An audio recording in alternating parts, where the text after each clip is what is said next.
Hey guys, so today I want to speak a little bit about, as promised, about the process from the 16th to the 18th of June, where I got finally my diagnosis. This 3 days of hospitalization, where I was like literally every day provided with a more devastating detail of my diagnosis.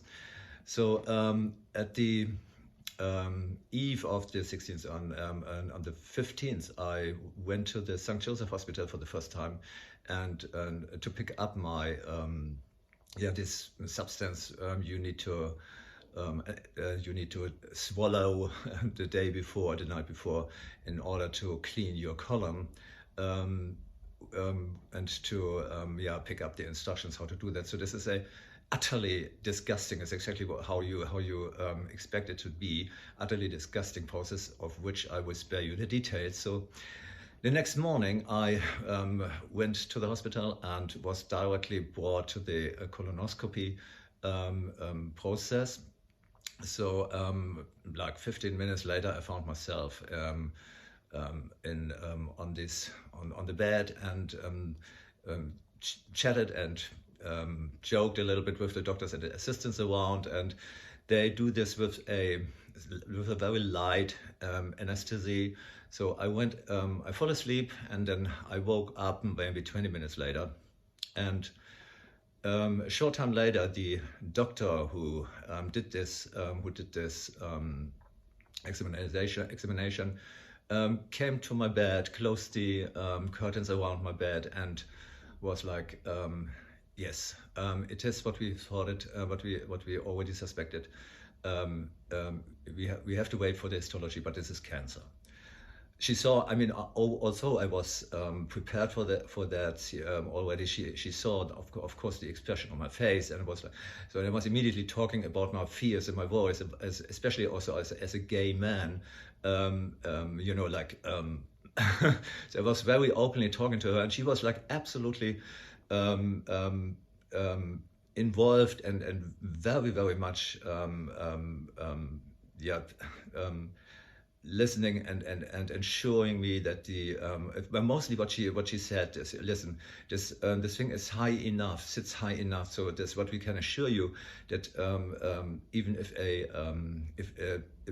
if you need a surgery, this thing can be removed without you leaving with a permanent stoma, with a permanent artificial exit. So this was the most important. This was actually the only uplifting news in this whole 3 days. So afterwards, they brought me up to my station, and the rest of the day I was like just letting this sink in. This I have cancer thing, which was not really surprising anymore, but to have this the verified diagnosis is still a different thing. So the next morning, on the 17th, I was at 8 a.m. I was half asleep still. I was carried down to another inspection of down there, to a sonography. So I found myself 15 minutes later, literally half asleep, and this was a very awkward moment. In this stool, legs up, and having two strangers down there talking about what they saw, like, oh, this looks like there's at least 12 to 8, maybe 9. Yeah, and then look at this, and so, and then after 10 minutes, they brought the stool down, and were about to, because there was a line waiting outside for exactly the same procedure, and I was like, wait, guys. So I'm not stupid. So 12 to 8, that means, so it has already circled almost 3/3 of my colon, right? And what exactly does that all mean? So, and then this was amazing. They took, despite the line that was waiting, they took almost half an hour to, again, I was like, in the morning, you're half asleep, to complete strange people about a gay man's sexuality, about my personal fears, about my personal sexuality, about my, like, what does that mean, about my limits I defined for myself of what I won't accept as an outcome of this whole process, and an outcome of this, of any kind of treatment. So, and I have to say, they were absolutely, there was an amount of empathy and understanding, and trying to explain everything to me. I should mention, this is a clerical hospital, so this is actually a Catholic hospital, and I have from every nurse to any doctor to any kind of any assistant, every single person in this hospital was like so showing so much empathy and personal understanding towards me.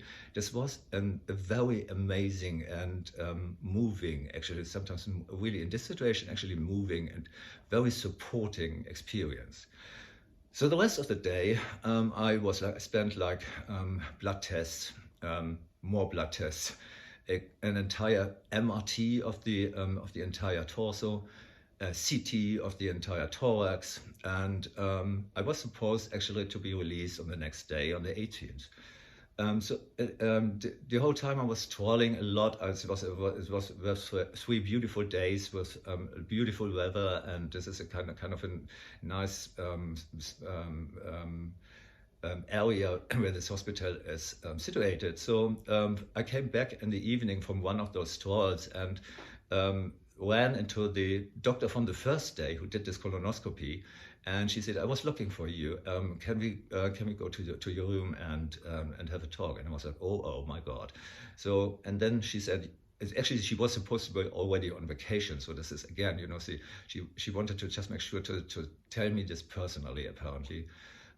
Listen, we found in the, and I know this is how you must feel about this, but we found in the MRT something which looks like a metastasis in the liver. And I was like, oh, great. Not only I have apparently cancer, not only I have what they found in the morning, what they informed me about, a T3, so this is already has infiltrated the wall of the colon. So it has already metastasized. So, and she said, yeah, we need to make a more detailed MRT of the liver the next day, and then you can go home. So yeah, that's what happened. So the next day they made an MRT of the liver, and it was like released with the schedule for the next weeks, especially for the first meetings with the doctors of the tumor conference, with my doctors who are like from the different areas and different departments approaching this cancer, and planning and discussing with me my treatment. So I came out. This was like obviously a game-changing 3 days, and I was literally the next 2 to 3 weeks, every awake minute, busy with step by step informing my family and my closest friends about it, and taking really like a lot of effort and time for this. I was like obviously still